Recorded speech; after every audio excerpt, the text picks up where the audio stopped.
नमस्कार दोस्तों, आप हैं मेरे यानी कि अमित के साथ। और आज हम समझेंगे ओस्मोसिस, डिफ्यूज़न और एक्टिव ट्रांसपोर्ट क्या होता है। तो चलिए देखते हैं। ट्रांसपोर्टेशन के तीन मोड होते हैं, जिनमें सबसे पहला है डिफ्यूज़न, दूसरा है ओस्मोसिस और तीसरा है एक्टिव ट्रांसपोर्ट।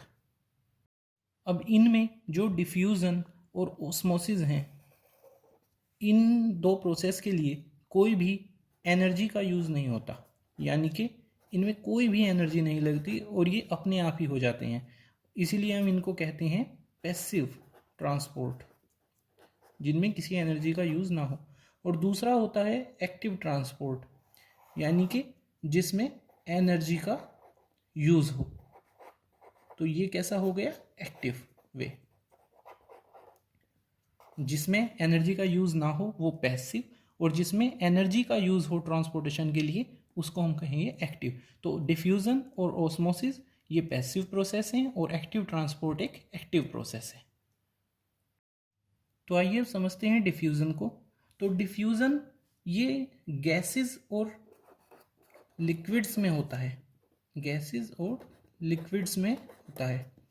तो डिफ्यूज़न वो ट्रांसपोर्ट का तरीका है सब्सटेंसेस के जिसमें कोई भी एनर्जी यूज़ नहीं होती। तो आइए देखते हैं कैसे काम करता है।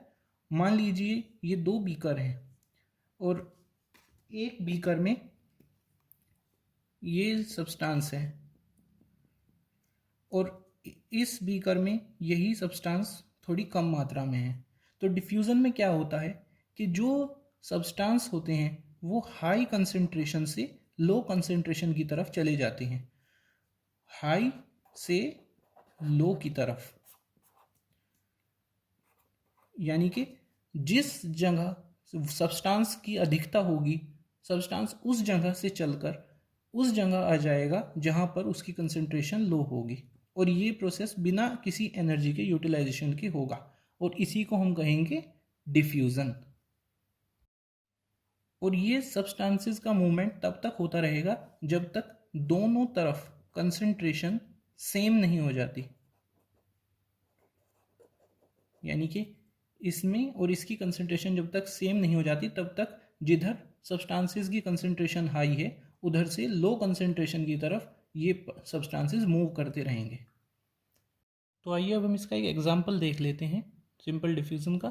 तो इसमें मान लीजिए ये हमारे लंग्स हैं और ये एक आर्टरी है जो लंग्स तक ब्लड ला रही है।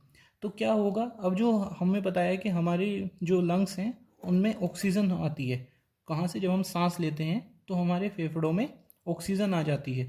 तो जो हमारे लंग्स हैं इनमें ऑक्सीजन की कंसंट्रेशन ज़्यादा होगी और जो ब्लड है उसमें ऑक्सीजन की कंसंट्रेशन कम है। तो क्या होगा, ये ऑक्सीजन हायर कंसंट्रेशन से, क्योंकि लंग्स में ज़्यादा है, ये लोअर कंसंट्रेशन जो हमारी ब्लड वेसल है उसमें सिंपल डिफ्यूज़न के थ्रू चली जाएगी। तो चलिए अब समझते हैं ओस्मोसिस के बारे में। देखिए ओस्मोसिस ये सिर्फ लिक्विड्स का ट्रांसपोर्ट होता है और इसमें हमें एक सेमी परमिएबल मेम्ब्रेन की भी ज़रूरत पड़ती है। अब सेमी परमिएबल मेम्ब्रेन क्या होती है? ये वो मेम्ब्रेन होती है जिसमें सिर्फ कुछ चुनिंदा सब्सटेंस ही पार कर कर जा सकते हैं, ये बाकी चीज़ों को रोक देता है। जैसे फिल्टर पेपर होता है वो सिर्फ कुछ ही सब्सटेंस को अपने आर पार जाने देता है, बिल्कुल वैसी सेमी परमिएबल मेम्ब्रेन होती है, एक झिल्ली होती है जो कुछ सब्सटेंस को ही अलाउ करती है अपने अक्रॉस जाने में। तो डिफ्यूज़न में क्या होगा, समझिए ये एक बीकर है, इसमें एक तरफ इसमें दोनों तरफ पानी भरा हुआ है, लेकिन एक तरफ लिक्विड की जो कंसंट्रेशन है वो हाई है। कैसी है? हाई। और इधर की तरफ जो लिक्विड की कंसंट्रेशन है वो लो है। तो हमें पता है कि जो सब्सटेंसेस हैं वो हाई से लो की तरफ मूव करते हैं। तो ऐसे ही जिधर लिक्विड की कंसंट्रेशन ज़्यादा है उधर से लिक्विड लो कंसंट्रेशन की तरफ मूव करना शुरू कर देगा। और कैसे? एक सेमी परमिएबल मेम्ब्रेन के एक्रॉस। ये हर किसी चीज़ को अलाउ नहीं करेगी, ये सिर्फ कुछ सिलेक्टिव जो सब्सटेंसेस हैं उन्हें ही अपने एक्रॉस मूव करने देगी। तो इसी को हम ऑस्मोसिस कहते हैं। लिक्विड का हायर कंसेंट्रेशन से लोअर कंसेंट्रेशन की तरफ मूव करना एक सेमी परमिएबल मेम्ब्रेन के थ्रू कहलाता है ऑस्मोसिस। जबकि डिफ्यूज़न में ऐसा नहीं था।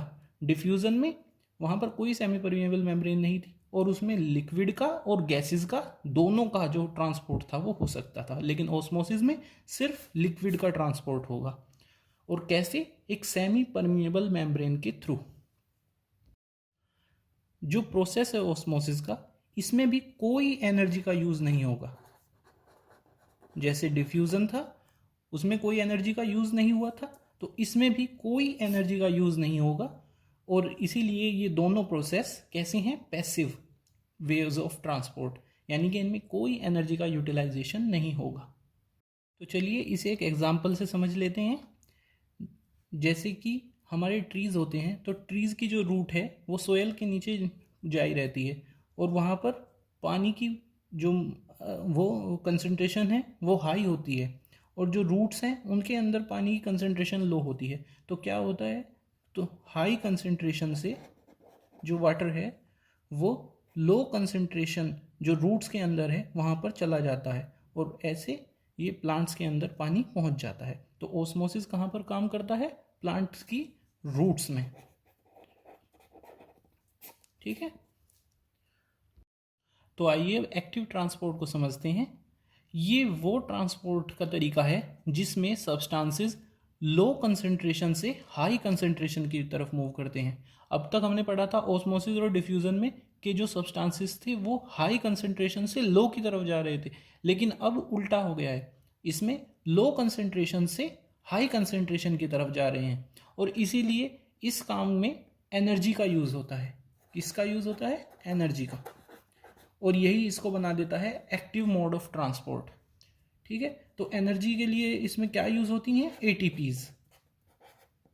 तो ये एटीपीज का यूज़ करके सब्सटेंसेस को लोअर कंसंट्रेशन एरिया से हायर कंसंट्रेशन एरिया तक पहुंचा देता है, और इस काम में ये यूज़ करता है एटीपी। और ये जो ट्रांसपोर्टेशन का तरीका है इसमें भी सेमी परमिएबल मेम्ब्रेन का यूज़ होता है।